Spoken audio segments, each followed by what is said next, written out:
산탄다. 4월 11일 봄의 연장선상에 있는 그죠? 기가 막힌 작년 재작년에는 꽃이 필 무렵에 비바람이 좀 불었던 것 같아요. 특히나 그 왕벚꽃나무가 필 무렵에 바람하고 비가 많이 왔었는데, 올해는 비교적 바람은 좀 불었으나 비가 덜어서 그런지 벚꽃나무를 살짝 더 즐길 수 있는 아주 좋은 날씨입니다. 여전히 일교차는 크고요. 오늘은 새벽에 좀 운동을 했는데 오늘 괜찮더라고요. 어제보다 그제보다는 새벽의 기온이 오늘은 뭐 낮 온도하고 그렇게 크지 않을 것으로 예상이 됩니다. 어제 선거가 끝나면서 많은 개헌 저지라든가 민주연합의 압승 이런 내용들로 해서 양당 간에 어떤 시비가 엇갈리는 그런 경계에 있는 날이었어요. 그런 걸 보면서 새벽에 잠깐 개표 상황을 봤는데, 저는 비례를 빼고 일반 의석수로 156석 5석 정도를 기대를 했어요. 그보다 훨씬 많이 나왔으니까 기대보다 많이 나왔다고 생각하는데, 일부 사람들은 그 야권 연합이 200석 넘게 개헌을 향한 의석 확보를 예상을 했나 본데 굉장히 무리였던 것 같아요. 제가 봐도 그런 부분에 대한 표정이 6시 이후에 예상 득표를 보여주잖아요. 보면서 이제 묻어 나왔었는데, 시간 지남에 따라서 이런 출구조사와는 이제 좀 다른 내용이 발표가 있다 보니까 야당의 막말 논란으로 인해서 커다랗게 흔들렸던 것 같고, 말씀드리고 싶은 거는 제가 살짝 눈여겨봐야 될 부분, 이건 저의 이제 뇌피셜인데, 90년 말 2000년 초에 저는 이제 생소한 단어를 들었어요. 많은 생소한 단어들이 지금 생겨나고 사멸되지만,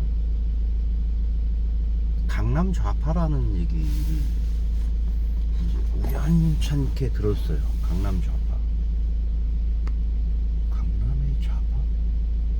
좌파면은 이제 전통적으로 음지고, 그리고 어떤 사회에서 도태된 세력이고, 좌파라고 그러면 어떤 레짐에서 소외된 자들로서 보수 세력의 어떤 전통적으로 폄하받았던 그런 세력들이잖아요.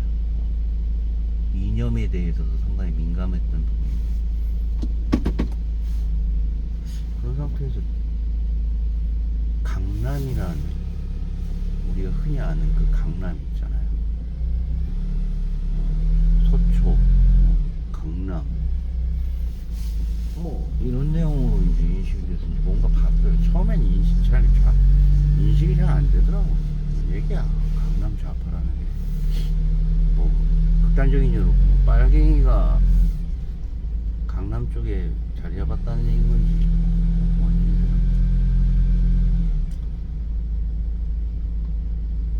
그게 벌써 20년 전 이상 얘기인데, 이건 제 생각입니다만, 김어준이라든가, 그죠? 이런 사람들이 대표적인 강남 좌파 아니겠어요? 지금은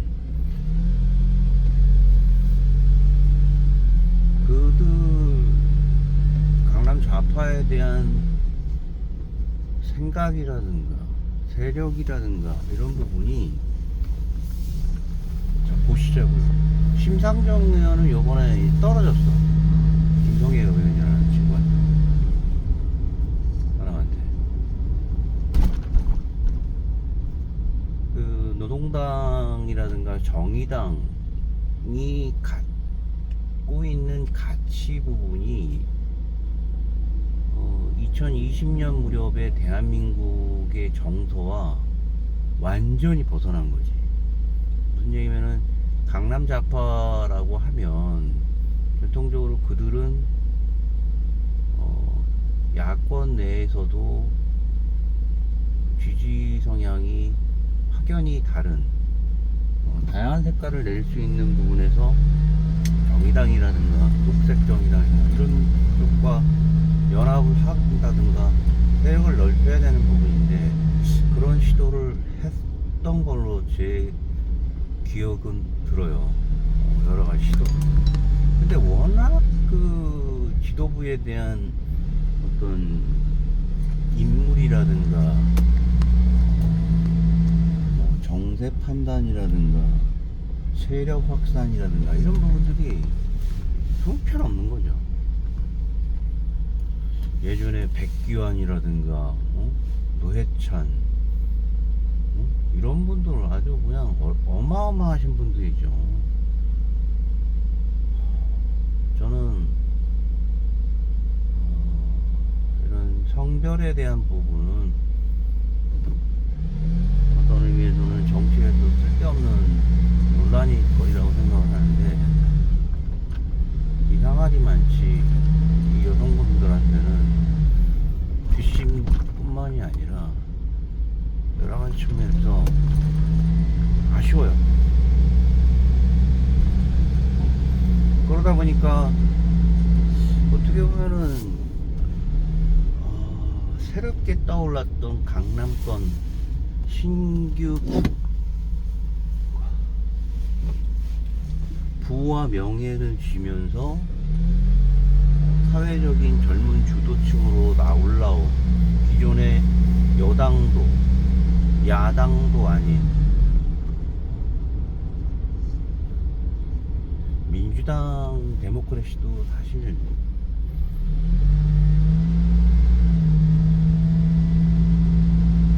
어떤 의미에서는 기존 보수를 개혁한다고 한다지만 많이 퇴색했잖아요. 그에 따르는 상당한 요구안들, 정치에 대한 새로운 요구안들이 받아들여지지 않은 어떤 상태에서 그들의 니즈를 만족할 만한 정당이 빨리 거기에 뒷받침을 해줘야 되는 상황인 건데, 정의당이나 이런 쪽에서도 욕구를 받아들여지지 않았잖아요. 개인적인, 내가 봐도 너무 희생정신이라든가 그리고 각종 국민의 마음속에 스며드는 어떤 행동들이 많이 보이지 않았어. 거리에 옛날에 백규환 선생님 같은 경우 거리에 나와서 밑도 끝도 없는 민생을,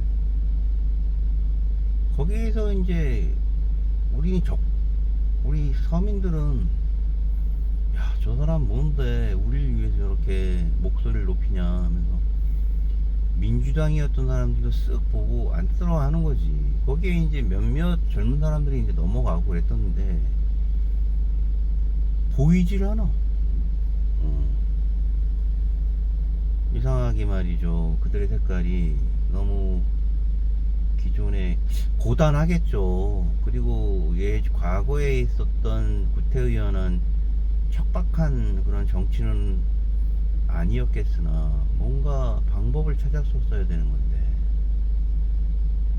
그래서 결론적으로 봤을 때 이번에 제가 눈에 띄는 어떤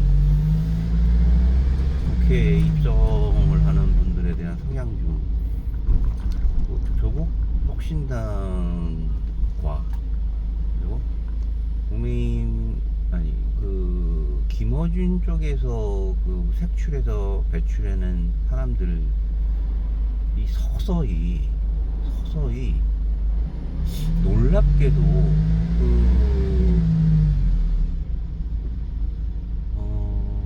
어떤 의미에서는 새로운 세력을 서서히 만들어내는 것 같은 생각이 들어요. 강남 좌파가.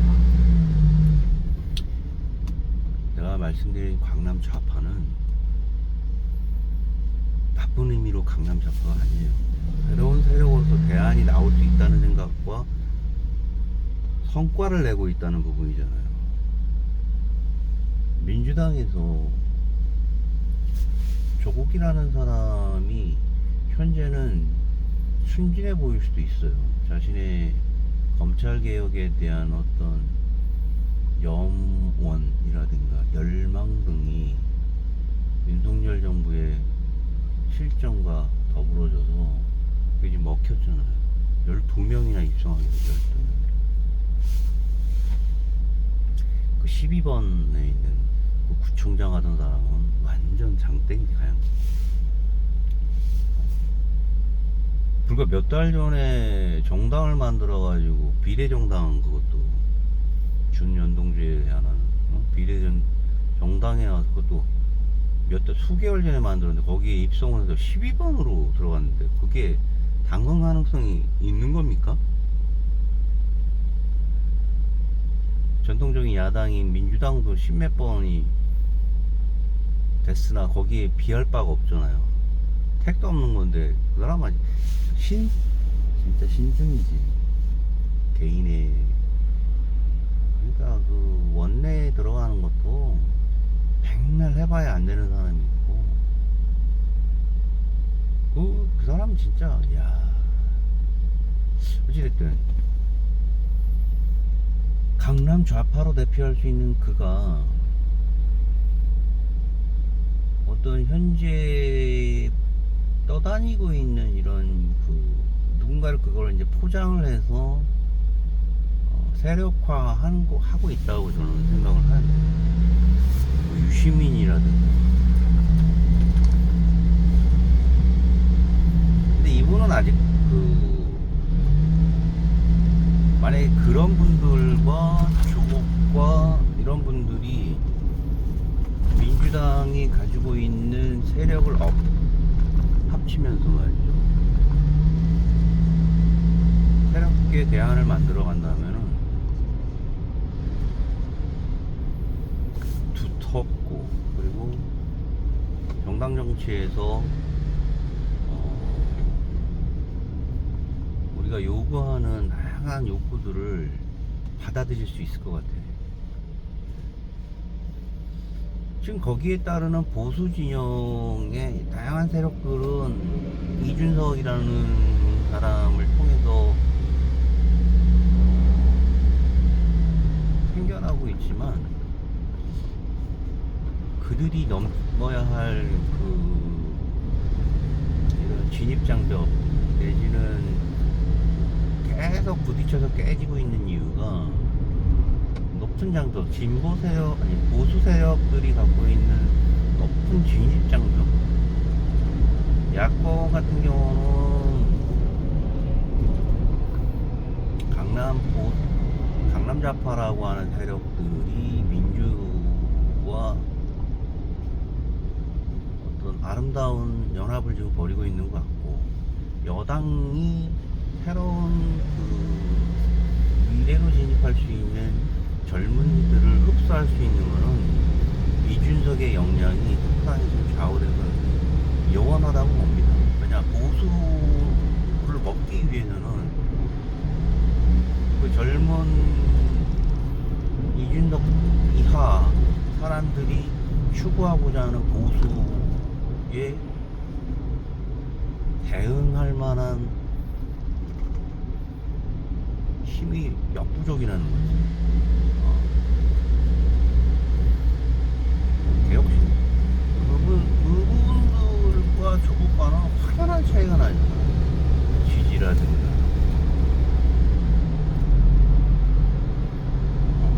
정치는 참 어려운 거거든. 그 강남 좌파에 대한 입성이 상당히 눈에 띈다 라고 말씀을 드리고 싶습니다.